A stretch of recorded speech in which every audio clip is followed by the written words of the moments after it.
Baik, salam merdeka literasi. Kita dengarkan bersama teman kita Jan Peter Ulaan, Napoleon David. Oh, nama duk banyak sekali Kang Ulaan. Itu Ulaan margamu toh? Iya, Cik. Oke, good.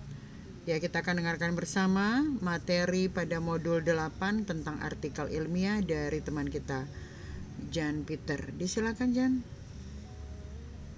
Salam merdeka literasi. Perkenalkan, nama saya Ulaan Jan Peter Napoleon dari program studi sistem informasi. Saya akan mempresentasikan modul 8 yaitu artikel ilmiah. Pengantar. Artikel ilmiah merupakan salah satu jenis teks akademik. Artikel ilmiah biasanya diterbitkan pada jurnal ilmiah, yaitu terbitan berkala yang berisi kajian-kajian ilmiah di bidang tertentu. Artikel ilmiah dapat digolongkan menjadi artikel penelitian dan artikel non-penelitian, serta artikel ilmiah populer sebagai subjenis yang lain. Pada dasarnya, artikel penelitian merupakan laporan penelitian yang disajikan dalam bentuk artikel. Artikel non-penelitian tidak didasarkan pada penelitian dan biasanya merupakan ulasan konsep. Karena itu, artikel non-penelitian juga disebut artikel konseptual. Struktur teks pada artikel ilmiah. Satu, struktur teks pada artikel penelitian dan artikel konseptual. Hal yang paling utama pada konvensi penulisan artikel penelitian adalah struktur teksnya. Struktur teks artikel penelitian dapat disusun kembali menjadi abstrak, pendahuluan, tinjauan pustaka, metodologi penelitian, hasil, pembahasan, dan simpulan. 2. Artikel ilmiah populer. Seperti struktur teks pada artikel konseptual, struktur teks pada artikel ilmiah populer tidak kaku, bahkan sering disusun menjadi kehendak penulisannya. Hal ini tidak berarti bahwa artikel ilmiah populer tidak mempunyai struktur teks. Pada umumnya, artikel ilmiah populer dipublikasikan di koran atau majalah sebagai tulisan opini. Pada konteks ini, artikel ilmiah populer dapat disebut artikel opini. C. Hubungan genre pada teks artikel ilmiah. Artikel ilmiah merupakan salah satu genre. Sebagai genre makro, artikel ilmiah mengandung genre mikro yang terletak pada tahapan-tahapan atau bab-bab di dalamnya, seperti abstrak, pendahuluan, tinjauan pustaka, metodologi penelitian, hasil, pembahasan, simpulan untuk artikel penelitian dan abstrak, pendahuluan, tinjauan pustaka, pembahasan, simpulan untuk artikel non-penelitian. 1. Teks artikel penelitian dan teks artikel konseptual. Struktur teks artikel penelitian adalah abstrak pendahuluan, tinjauan pustaka, metodologi penelitian, hasil, pembahasan, simpulan, genre mikro yang terdapat di masing-masing tahapan pada struktur teks artikel penelitian beserta fungsi retoritis yang diemban. Di pihak lain, struktur teks artikel konseptual adalah abstrak, pendahuluan, tinjauan pustaka, pembahasan, simpulan. Genre mikro yang terdapat pada masing-masing tahapan pada prosedur struktur teks artikel konseptual beserta fungsi retoritis yang diemban. Abstrak. Abstrak merupakan ringkasan dari artikel ilmiah seluruhnya, baik yang berupa artikel penelitian maupun yang konseptual. Semua isi bab pada artikel dimasukkan ke dalam abstrak. Pada prinsipnya, abstrak pada kedua jenis artikel itu mengemban fungsi retoritis yang sama, yaitu menyajikan ringkasan dari keseluruhan artikel. Meskipun terdapat perbedaan di antara keduanya dalam hal kandungan unsur-unsur yang disajikan. Pendahuluan.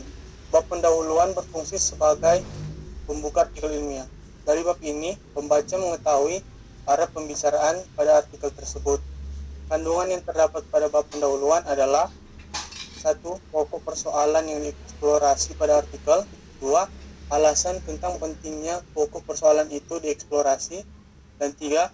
Cara atau dalam hal pendekatan, metode, dan teknik yang digunakan untuk mengeksplorasi pokok persoalan.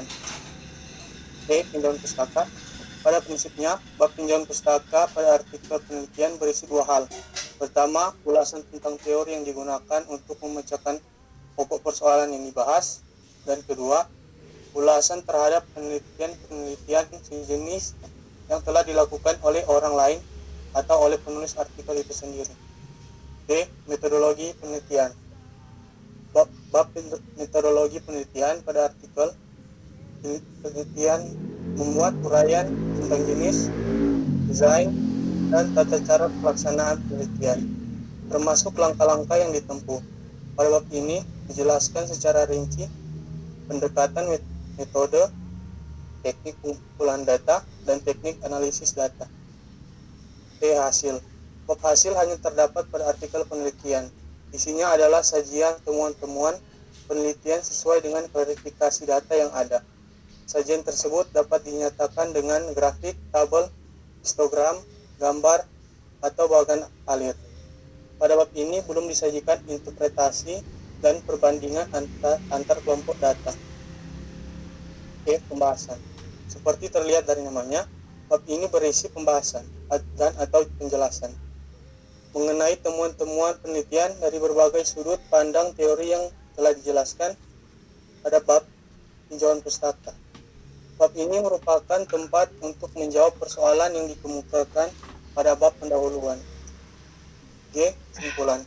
Kesimpulan baik pada artikel penelitian maupun pada artikel konseptual berisi uraian yang menunjukkan pokok-pokok persoalan yang disajikan pada bab pendahuluan telah diperlakukan sedemikian rupa dengan hasil seperti yang telah disajikan pada pembahasan. A. Judul daftar pustaka dan lampiran. Judul artikel ilmiah menggambarkan isi keseluruhan data. Judul harus mudah dipahami dan hendaknya tidak terlalu panjang. Judul yang dirangkai dari kata-kata kunci yang diambil dari artikel. Judul sebaiknya disampaikan secara ringkas dan jelas. 2. Teks artikel ilmiah populer. Pada dasarnya, artikel ilmiah populer sama dengan artikel konseptual. Akan tetapi, dalam hal formulasi bahasa, artikel ilmiah populer disajikan dengan gaya yang cenderung informal, sedangkan artikel konseptual atau seperti artikel penelitian disajikan dengan gaya yang lebih formal. Genre yang digunakan untuk mengungkapkan seluruh artikel ilmiah populer pada umumnya adalah eksposisi atau diskusi. Perlu diingat lagi bahwa struktur eksposisi adalah pernyataan tesis, argumentasi, reiterasi, dan struktur teks diskusi adalah isu argumentasi mendukung, argumentasi menentang, kesimpulan, dan rekomendasi. Terima kasih. Baik, terima kasih ya.